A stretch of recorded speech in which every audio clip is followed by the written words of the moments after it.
D K Suresh ಅವರೇ, ಅಂದರೆ ತಾವು ಎತ್ತಾ ಇರುವ ಆರ್ಗ್ಯುಮೆಂಟ್ಗಳಿಂದ ಉತ್ತರ ಪ್ರದೇಶದಲ್ಲಿ ಮತ್ತು ಬಿಹಾರದಲ್ಲಿ ಜನ ಬೇಜಾರಾಗಬಹುದು. ನಾನು ಯೋಚನೆ ಮಾಡಿದೆ, ಡಿ ಕೆ ಸುರೇಶ್ ಅವರು ಬಾಯಿ ತಪ್ಪಿ ಮಾತನಾಡ್ಬಿಟ್ರಾ ಅಂತ. ಬಾಯಿ ತಪ್ಪಿ ಮಾತಾಡಿದ್ದಲ್ಲ ಅಂತ ಯಾಕೆ ಅನಿಸುತ್ತೆ ಅಂದರೆ, ಉತ್ತರ ಪ್ರದೇಶದಲ್ಲಿ ಕಾಂಗ್ರೆಸ್ಸಿಗೆ ಓಟೇ ಇಲ್ಲ ಈಗ. ಆದ್ದರಿಂದ ಏನು ಕಳ್ಕೊಳ್ಳೋದಿದೆ? ದಕ್ಷಿಣ ಭಾರತದಲ್ಲಿ ನಾವು ಕನ್ಸಾಲಿಡೇಷನ್ ಮಾಡಿಕೊಳ್ಳೋಣ ಅನ್ನೋ ಲೆಕ್ಕಾಚಾರ ಇತ್ತಾ? ಇದು ರಾಜಕೀಯವಾದಂಥ ಹೇಳಿಕೆ ಆಗಲಿ, ರಾಜಕೀಯ ದೃಷ್ಟಿಯ ಕೋನವನ್ನು ಇಟ್ಟುಕೊಂಡು ಮಾಡಿದಂಥ ಹೇಳಿಕೆ ಅಲ್ಲ. ಓಕೆ, ಇದು ನಮ್ಮ ಭವಿಷ್ಯದ ಕರ್ನಾಟಕದ ಕನಸನ್ನು ಇಟ್ಕೊಂಡು ಹೇಳ್ತಾ ಇರ್ತಕ್ಕಂಥದ್ದು. ಓಕೆ, ಈಗ ರಾಜಕೀಯ ದೃಷ್ಟಿಕೋನದ ಪ್ರಶ್ನೆಗೆ ಬರ್ತೀನಿ.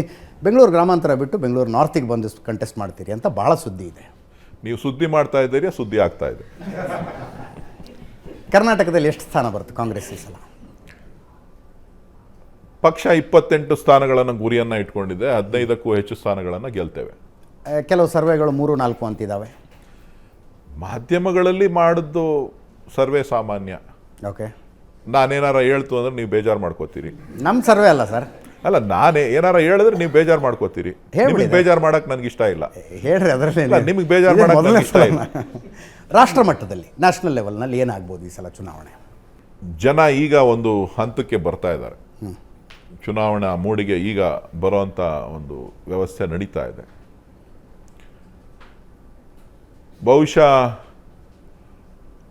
ಒಂದು ಬದಲಾವಣೆಯನ್ನು ನಾವು ಕಾಣ್ಬೋದು ಅಂತಕ್ಕಂಥ ಭರವಸೆ ಕಾಣಿಸ್ತಾ ಇದೆ. ಓಕೆ,